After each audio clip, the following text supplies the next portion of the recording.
In this video, you will learn what are various ways to troubleshoot your Netgear Range Extender device EX6120 in case if you are unable to connect to your PlayStation or faces an error, or maybe a weak signals.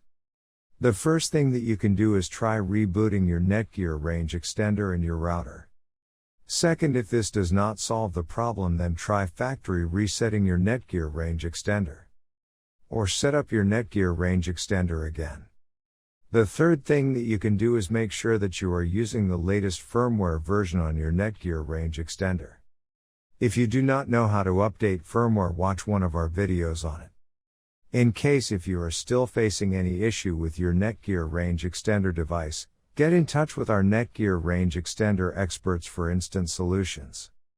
Thanks for watching our video, and do not forget to like, share, and comment on the video, so that you never miss any video from our channel.